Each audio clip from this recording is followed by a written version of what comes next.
자, 오늘 3일 만에 다시 돌아왔습니다. 개인적으로 뭐 어떤 일들이 있었냐면, 외할아버지께서 이제 별세를 하셔서, 제가 또 이제 외손주다 보니까, 어, 같이 3일장이라고 해야 될까요? 좀 장례식장에서 이제 장례를 치르고, 그 기간 동안 이제 종문을 좀 이제 하면서, 공백 기간이 좀 발생을 해서 좀 3일 정도 좀 이제 급하게 좀 말씀을 드렸습니다. 지금 일단 전반적인 흐름에 대해서는 저도 좀 이제 어느 정도 좀 정리를 해봤는데요. 근데 두 가지가 결국에는 귀결되는 것 같습니다. 그 기간 동안에 추가적인 이더리움이나 이런 것들이 폭락을 하고 단기적으로 제트캐시를 중심으로 해서 다크코인이죠. 어, 체급이 좀 높은 포 기반 채굴장에서 채굴하는 코인들이 유동성 공급이 일시적으로 됐던 느낌입니다. 그리고 이제 됐던 느낌이고 지금 두 가지 재료가 이제 앞으로 다가올 건데요. 두 가지 재료가 이제 사실상 동북아시아의 트리거가 될 거고 한반도 2차 국지전이라고 해야 되나? 어, 그리고 이제 중국 대만 제가 생각을 하기에는 이런 생각도 들어요. 이제 지금 군사적인 부분에서 이거는 사실상 시간 문제이긴 하거든요. 근데 어느 곳이 먼저 터지냐에 따라서 금융시장의 충격이 어떻게 다가올지를 예상을 할 수 있을 것 같아요. 근데 지금의 흘러가는 분위기를 봤을 때는 요 두 개가 동시에 터질 것 같진 않거든요. 그러니까 이제 이걸 어떤 포지션이라고 봐야 되냐면 결국에는 한반도 2차 전쟁이라고 하는 거는 사실상 이제 북한과 한국이 싸울 가능성이 굉장히 큽니다. 그러니까 여기에는 뭐 이제 북한 쪽에서는 뭐 중국이 있을 수도 있고 한국 쪽에서는 뭐 미국이 있을 수도 있겠지만 어찌됐든 이거는 우크라이나 러시아 상황이라고 보시면 됩니다. 우크라이나 러시아. 어. 그러니까 이거를 봤을 때는 이제 연합군 체제로 싸울 가능성이 굉장히 적어요. 그러니까 2차적인 한반도 2차 전쟁 국지전 같은 경우에는 북한이랑 한국에서 서로 이제 싸울 가능성이 큽니다. 연합군 체제에서 싸울 가능성이 적다라는 거죠. 그러면 더 큰 게 뭐냐면 바로 이제 중국과 대만의 양안 전쟁이거든요. 이거는 사실상 동북아시아의 3차 세계대전과도 마찬가지예요. 3차 세계대전. 자, 이 중국과 대만의 양안 전쟁 같은 경우에는 이거는 이때부터 연합군 체제로 나뉘어 가지고 레드 팀과 블루 팀이 나뉘어서 이때부터는 정말 본격적인 전쟁이 더 커질 수도 있는 상황입니다. 자, 이렇게 됐을 때는 사실 중국하고 이제 대만하고 이렇게 봤을 때, 중국하고 미국의 양상에서 봤을 때, 미국에서도 금융적인 부분을 제재를 할 수도 있고, 자산 동결이나 이런 것들을 러시아, 우크라이나에서 있었던 것처럼 똑같이 할 수가 있는 거죠. 명분이라는 게 생기는 거예요, 명분. 자, 그러면 이제 한반도 2차 여기에선 할 수가 없느냐? 네, 하기가 힘들죠, 사실. 그러니까 여기에서의 양상은 중국도 그럴 것이고 미국도 그럴 것이고 대놓고 개입하진 않을 겁니다. 제 생각엔 그렇습니다. 그럼 이거는 이렇게만 분쟁을 하는 거예요. 자, 그리고 나서 이게 사실상 발생을 한다면 어떻게 되냐면 지금은 하이브리드 전쟁이라고 하잖아요. 이게 발생하는 순간 사실 이거랑도 관련이 있어요. 이게. 왜냐? 자본의 타격을 입게 되잖아, 이게. 이게 발생하는 순간 주식은 물론이며 국채는 물론이며 이런 것들의 자본의 타격을 받기 때문에요. 이게 발생하는 순간 중국과 대만의 양안 전쟁은 사실 시간 문제다라고 보시면 됩니다. 그러니까 이거는 두 개는 떼어낼래야 떼어낼 수가 없는 관계거든요. 제가 생각하기엔 두 개가 동시다발적으로 발생하기 힘들고 일단은 하이브리드 전쟁이라고 하니까 여기에서 이런 분쟁이 발생하면 자본의 타격을 받겠죠. 그때부터는 중국과 대만의 양안 전쟁까지도 이어지는 트리거가 될 확률도 굉장히 높아요. 그러니까 순서로 따지면 여기가 먼저 발생하고 이렇게 발생을 하는 거죠. 여기는 발생하는데 여기는 발생 안 하고 그런 건 없을 것 같아요. 그리고 여기는 발생하는데 여기는 화약고 역할을 하면서 방사물질 수출하고 이런 것들도 없을 것 같습니다. 그래서 이 두 가지는 사실상 세트 옵션이다. 하지만 순서로 따지면은 요렇게 될 확률이 굉장히 높다. 제가 왜 그렇게 생각을 하냐면 지금 제트캐시가 상승을 했던 구간이요. 이게 사실 다크코인이잖아요. 프라이버시. 이게 이제 그 캄보디아에서 BTC가 이제 압수된 게 한 10월 25일쯤이거든요. 그때 이후로 제트캐시가 폭발적으로 상승을 했습니다. 그러니까 이제 많은 자본골과 자산들이 이런 다크코인이나 이런 크립토 쪽으로 흘러온 건 맞는데 그게 뭐 예전처럼 알트코인에 대한 뭔가 좀 김치 프리미엄이 끼면서 순환되는 유동성에 대한 그런 흐름은 아니라는 거죠. 무엇보다도 뭔가 좀 이제 그런 자금들이 크립토 쪽으로 흘러 들어왔으나 약간의 다크코인 프라이버시 쪽으로 좀 흘러 들어온 느낌이 강합니다. 그리고 BTC 쪽으로도 들어온 게 아니고 오히려 BTC 쪽으로도 안 들어오고 그래서 몸집이 공교롭게도 커진 상황이었습니다. 다크코인들이. 이거는 사실상 긍정적인 시그널은 아닌 게 뭐 이로 인해서 포우 기반의 토큰들이 약간 순환이 되고는 있지만 앞으로 다가올 상황들이 어느 정도 예상이 된다라는 거죠. 그러니까 이제 동북아시아 전쟁에서의 사실상 가장 결정적인 권한과 무기를 가지고 있는 것도 사실 바로 이제 핵전쟁을 가지 않는 이상 금융적인 제재, 자산 동결 이런 것들이 있을 텐데 이런 것들이 미리 좀 이제 자본들이 눈치 빠른 사람들은 다른 곳으로 분산을 해놓는 게 아닌가 이런 생각이 듭니다. 그리고 이제 무엇보다도 이런 분쟁 상황이 발생했을 때 중국의 자본 세력들이 사실상 비트코인을 매수할 거라는 그런 생각은 좀 버리셔야 되는 게 이들은 이미 2015년 빠르면 13년부터 해가지고 초창기에 비트코인을 사가지고 부자가 됐던 경우들이 굉장히 많습니다. 그래서 신규 매수보다는 오히려 그것들을 이제 매도한 뒤에 다른 쪽으로 자산들을 좀 옮길 가능성이 굉장히 크다라는 거죠. 그러니까 사실상 비트코인에 대한 수요나 이런 것들은 인플레이션이나 전쟁 없이 경제적인 부분에서 공황 같은 대공황 같은 상황이 발생을 하거나 국가 단위 화폐 가치가 흔들렸을 때 수요가 생길 수가 있는 게 바로 비트코인인데 지금 원달러 환율도 이제 달러 대비 이제 원화 가치가 떨어지고 있는 상황이에요. 그게 이제 경제적인 공황 IMF라고 생각할 수도 있겠지만 요거일 가능성이 굉장히 높습니다. 그래서 전반적으로 봤을 때는 사실 두 가지 타이밍이 있을 거예요. 두 가지 큰 사건이 있을 텐데 첫 번째는 이제 동북아시아라는 큰 틀에서 봤을 때는 한반도 2차 그리고 이거는 중국, 대만, 양안 이게 있을 건데 처음으로 2차가 한반도 2차가 먼저 다가오고 그리고 중국, 대만, 양안이 다가오는 이 상황이 어 저는 예상이 됩니다. 자, 그러면 이거를 좀 차트로 한번 좀 이제 분석을 해서 볼게요. 일단 차트 분석이라고 할 거보다는 대략적인 그림이나 이런 상황들이 어떻게 흘러갈지에 대한 좀 어느 정도 예상인데 지금 BTC랑 이더리움이랑 솔라나랑 BNB 이 순서로 따지면 시가총액 높은 순서죠. BNB가 지금 더 높은 상황인데 가장 압도적인 상승분을 만들어냈던 건 BNB고 그 다음은 BTC입니다. 그리고 이제 하락 대비해서 상승분을 반등을 좀 많이 만들어냈던 건 이더리움이고 이번엔 솔라나. 그러니까 이 순서대로 지금 괴리율 차이가 가장 BNB가 가장 높은 상황입니다. 이게 무슨 말이냐면 가격이 다 같이 하락했을 때 그나마 뭐 이제 예를 들어 2025년 1월을 기준으로 봤을 때 가격 방어가 되겠죠. 그러니까 하락하는 건 비슷하게 떨어질지언정 가격 방어는 좀 되겠죠. 1월 기준으로 가격들을 비교를 해보면 왜 그러냐면 가격 상승분이 있기 때문에 1월이라고 하면 좀 그러네요. 한 4월이라고 해요.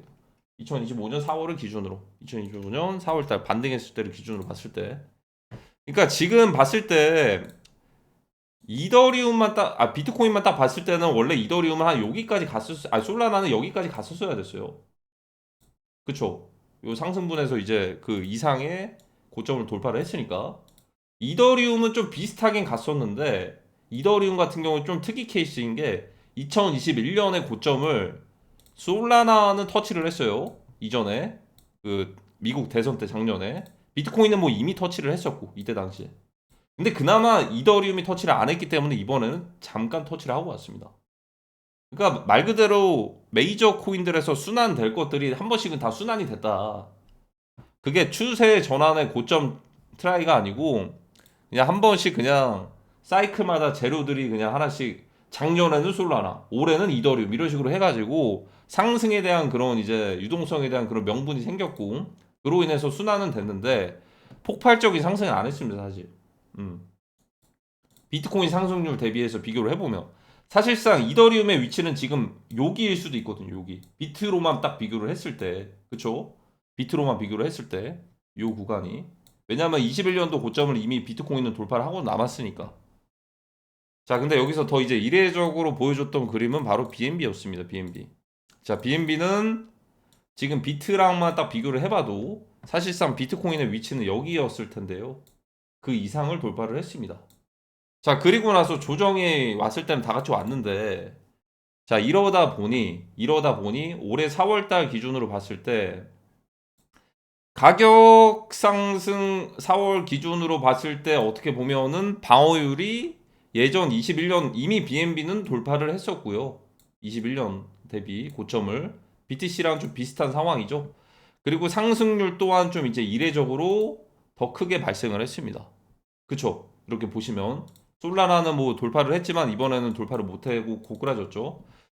자, 이런 상황에서 BNB를 기준으로 봐야 될 텐데 지금 괜히 크립토 시장의 핫플레이스는 아니고 핫한 인물이 CZ 바이낸스 창펑자오가 괜히 그런 게 아닐 겁니다. 창펑자오 사면에 대한 뭔가의 찬성과 반대표가 막 던져지고 있고 피터 시프와 창펑자오의 BTC와 골드 대결. 자, 그리고 이제 아스터와 그 뭐야 하이프 하이퍼리퀴드 또 이제 BNB와 솔라나의 대결 이런 구조들. 자, 근데 이제 무엇보다도 중요한 거는 아까 말씀드렸던 것처럼 그 금융시장에 충격을 줄 재료 이게 첫 번째로 발동을 하면 어떻게 될 수가 있냐면 제가 생각을 했을 때는 BNB 가격은 다시 리턴됩니다. 어디까지요? 처음으로 갈 것 같지 않아요. 뭐 200달러, 400달러, 500달러 거기까지 갈 것 같지 않습니다. 하지만 이렇게는 리턴될 수 있다.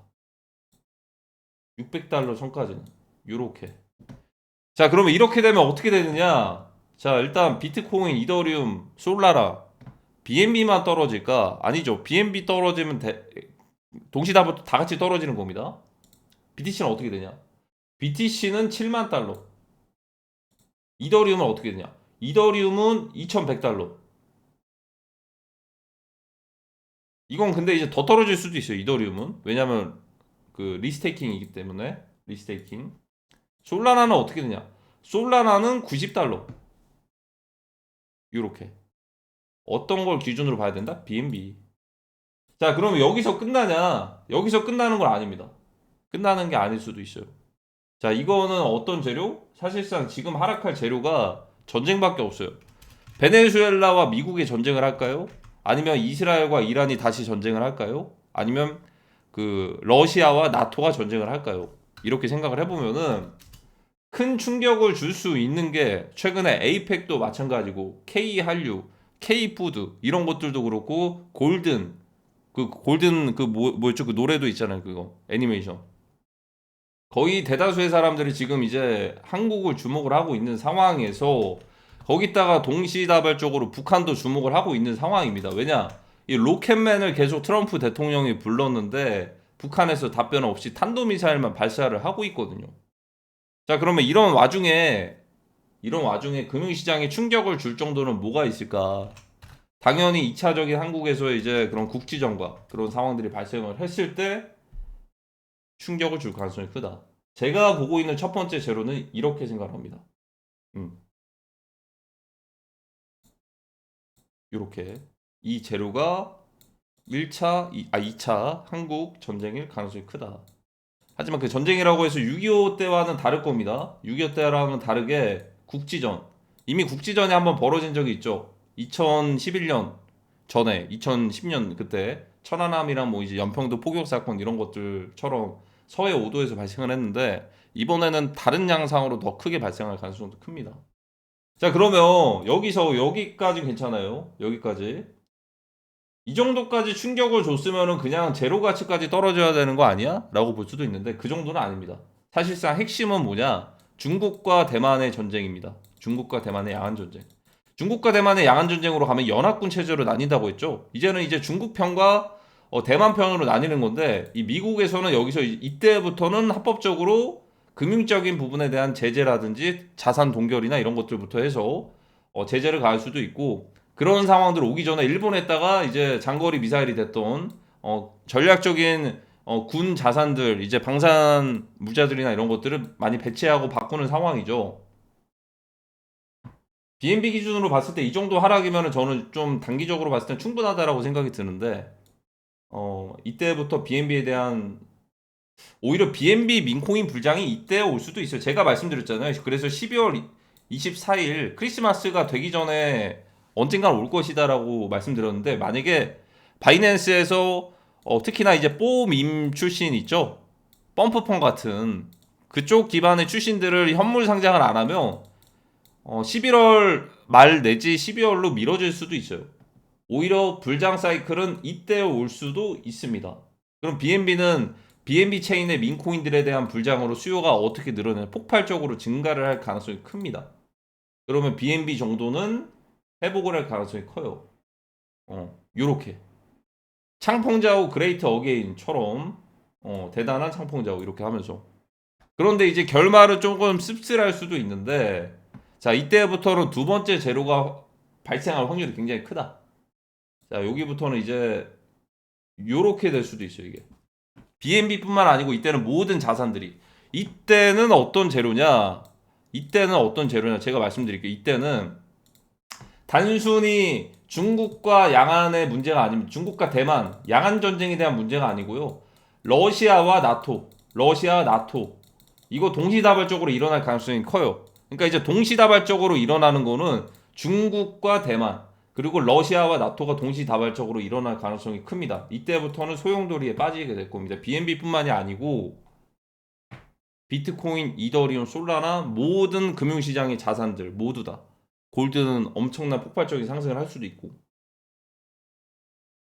사실상 맛보기라고 보시면 돼요. 이 빨간색은 그 맛보기의 재료가 더 큰 곳들이 오기 전에 일단은 한반도에서 시작할 가능성이 크다.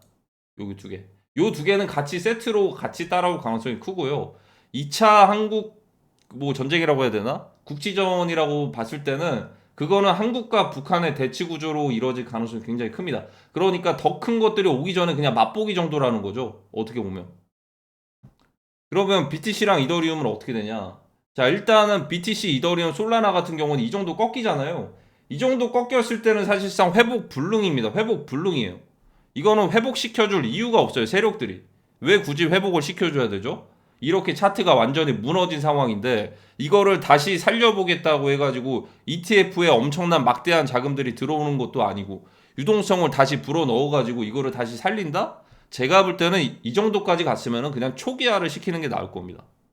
다만 이제 BNB 같은 경우에는 통제가 좀 가능합니다. 왜냐? BNB의 대다수의 물량을 CZ 바이낸스가 들고 있기 때문에 가격 CZ가 이 하락하는 상황에서 BNB를 매도하지 않는다면 이거는 굳이 BNB 정도는 가격을 좀 어느 정도는 지켜줄 가능성도 굉장히 높습니다. 이렇게 초록 색깔. 근데 초록색의 펀더멘탈을 유지를 할 정도면 BNB 민코인의 슈퍼 불장 사이클이 왔을 때나 가능할 거다. 제가 어느 정도 보고 있는 예상이고요. 그러면 BNB 말고 비트코인, 이더리움, 솔라나는 어떻게 되냐? 자, 이 정도까지 하락을 해도 사실상 붕괴된 건데 이때부터는 이제 선물 영역에서 좀 많은 좀 이제 변동이 있을 건데 뭐 회복은 좀 할 겁니다. 회복은. 회복은. 요 정도. 요 정도 선에서 회복을 할 거예요. 이더리움도 마찬가지, 솔라나도 마찬가지. 뭐 요 정도 선에서 뭐 회복을 할 겁니다. 이 정도 큰 하락을 만들어낸 뒤에. BNB랑 비슷한 거예요. 이 빨간 색깔 차트에 대한 그런 반등분이나 이런 것들을 충분히 만들어낼 겁니다. 자, 근데 이때부터는 사실상 회복 불능이라고 말씀드렸잖아요. 회복 불능. 음. 자, 이 정도 선에서 이 정도까지 괴리율이 무너진 애들은 자, 여기까지 대략적인 반등 구간이라고 제가 말씀드린 거예요. 그냥 하락을 하고 난 뒤에 추가적인 하락을 안 하고서 잠깐 멈출 수는 있는데 그 기간이 사실상 이미 그때는 2차 한국 전쟁이 발생하고 있을 가능성이 크고 그 다음에 BNB가 이렇게 떨어지는 그 재료가 됐을 때는 이미 러시아랑 나토와 중국과 대만의 그 다음 전쟁까지 같이 이어질 가능성이 크다. 그때부터는 금융적인 제재뿐만이 아니고 그냥 모든 것들이 사실상 어, 헬게이트가 될 수가 있거든요. 이렇게. 뭐 대략적인 그냥 그림, 대략적인 그림입니다. 대략적인 이렇게.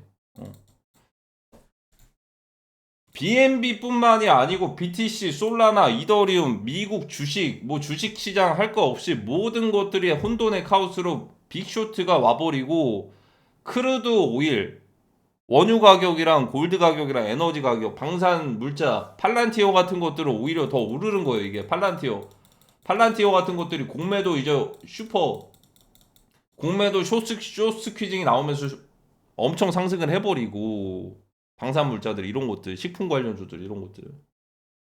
그러니까 이제 두 가지로 보시면 될 것 같아요. 사실 이거는 어 무조건 필연적일 겁니다. 첫 번째 재료 2차 한국 전쟁, 두 번째 재료 중국, 대만, 러시아, 나토 전쟁 동시다발적으로 요 두 개. 사실상 엄청난 큰 거는 요겁니다. 이거는 맛보기 정도가 될 거고. 비트코인이 7만 달러 선에서만 딱 끝나버릴 수는 있는 거잖아요. 그쵸? 요거는 2차 한국 전쟁. 요거는 중국, 대만, 러시아, 나토. 요거는 2차 한국 전쟁. 이거는 중국, 대만, 러시아, 나토. 이거는 2차 한국 전쟁. BNB는 왜 유독 다르냐? BNB는 덱스 쪽에서의 민코인에서의 뭐 아스터도 마찬가지고 폭발적인 이런 덱스의 유입을 만들어낼 겁니다. 2차 한국 이 주황색 2차 한국 전쟁 요 놈만 좀 이례적으로 반응을 하는 거예요. 그리고 이제 중국, 대만, 러시아, 나토 3차 세계대전 이렇게 음. 이 재료들이 다가올 가능성이 굉장히 높다라는 겁니다. 사실상 저점이라고 해가지고 매수 버튼을 누를 수 있을지는 모르겠어요. 왜냐하면 저희는 이제 그때부터는 전시 체제로 바뀔 가능성이 굉장히 높거든요. 어떤 식으로 다가올지는 아시죠? 대략적으로 이미 많이 좀 흐름들은 바뀌고 있는 것 같은데 흐름이 아니고 뭐 예전부터 바뀌었죠. 한 6월부터 회색지대의 공격이겠죠. 회색지대의 공격 이런 식으로 오겠죠. 이런 식으로 무조건 올 겁니다. 지금 하락의 재료는 기준금리를 인상하고 인하하고 그 문제가 아닐 것이고 오히려 기준금리를 미국에서는 상승을 시킬 수도 있을 거예요. 이런 자산 시장에 타격을 발생을 하고 인플레이션이나 이런 것들이 다시 발생을 한다면 어떻게 보면 2차 한국 전쟁만 딱 가더라도 뭐 동북아시아 양안 전쟁만 가더라도 사실 이제 전 세계가 다 같이 타격을 받습니다. 중심에 있잖아요. 아시아라는 게 중심에 있어서 물자의 허브 역할이나 이런 것들을 했었다가 갑자기 그런 상황이 발생을 하면은 자국민들이나 군인들을 위해서라도 그런 것들을 비축을 해야겠죠. 물자들도 마찬가지고 전면적으로 좀 부분적으로 축소가 될 수도 있단 말이죠. 그러면 높은 확률로 2차 한국 전쟁이 발생을 한다라는 거는 어떻게 보면 하이브리드 전쟁 중에서 중국에서도 자본의 타격을 받을 수도 있을 텐데 이거는 오히려 양안 전쟁의 트리거가 될 가능성이 굉장히 높다. 어차피 자본의 타격을 받은 거 그냥 중국 대만 이렇게 해서 대만은 흡수 통일하자 이런 식으로 갈 수도 있는 거죠.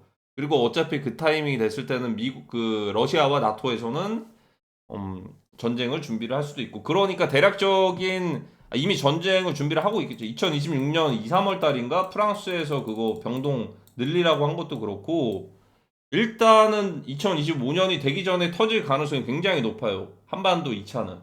그리고 나서 어느 정도 타격이 오고서 이렇게 약간 좀 쉬어가는 듯이 이렇게 있었다가 그때는 3차 세계대전이라는 이름으로 어떻게 보면은 이제 중국과 대만 그리고 러시아와 나토가 본격적으로 발생할 가능성이 큰 거죠. 그래서 이제 프랑스에서는 2, 3월 달에 병동을 이렇게 늘리라고 한 것도 이런 부분에 있어서 그리고 나토 사무총장님이 예고를 한 건지 예상인지 모르겠지만 러시아에서의 나토와의 전쟁이 발생을 하면은 중국과 대만은 같이 움직일 것이다라고 예상을 한 게 있죠.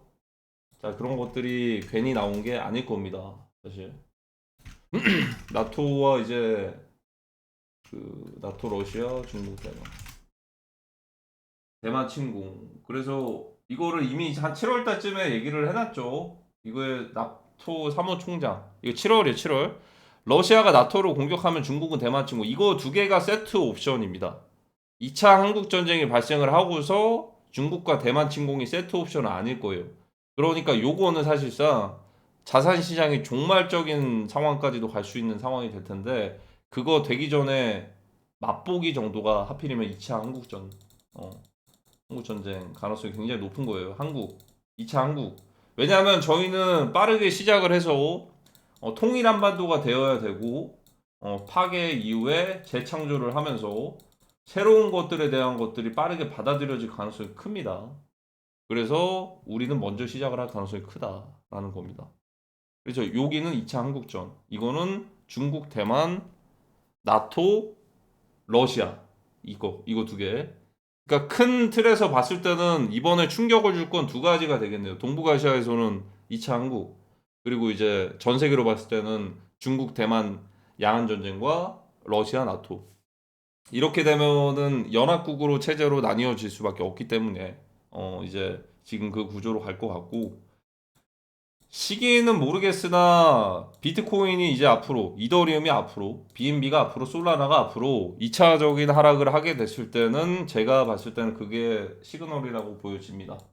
그 시그널이라고 한다면 당장 일요일에 나올 수도 있고요. 월요일에 나올 수도 있어요. 언제 나와도 전혀 이상하지 않을 건데 이렇게 꺾이는 날 이때가 제가 볼 때는 그 제로가 될 가능성이 굉장히 높아 보이고요. 음. 이때는 BNB 민코인. 이때는 약간 잠깐 진정이 되나 이런 것처럼 느껴질 텐데 이거는 BNB에서만 반응할 차트고 솔라나 이더리움 BTC는 이미 붕괴가 되어서 회복 불능 상태로 갈 겁니다. 회복 불능이라는 게 이 고점을 회복을 못 할 거예요. 당장은 몇십 년이 걸릴 수, 몇십 년은 아니고 한 몇 년이 걸릴 수도 있어요. 솔라나 이더리움 BTC 이쪽을 회복을 못 할 거고 BNB에서의 어떻게 보면 아스터의 조합과 덱스 쪽으로의 유입되는 상황이 많이 만들어질 거고 덱스 쪽으로 유입되는 상황에 대한 모범적인 사례가 이것도 2차 한국 전쟁이 될 수도 있겠네요. 이거를 딱 겪게 됐을 때요. 아마 전 세계 사람들은 덱스로 이동을 해야겠다라는 생각을 많이 들 수도 있을 겁니다. 그 어떠한 상황이 다가올지 예상이 되시죠? 총정리입니다. 총정리. 이거는 단순히 차트 분석이 아니에요. 차트 분석이 아니고 두 가지 큰 일을 겪고 나서 크립토 시장은 다시 대호황이 오는 그런 시기가 올 겁니다. 하지만 그 대호황이 오기까지가 시간이 꽤나 오래 걸릴 수가 있을 거예요. 대략적으로 2028년에서 29년. 그럼 그 전에는 뭐가 활성화가 될 것이냐? 그때 민코인이 활성화가 될 가능성이 큽니다. 덱스 쪽에서.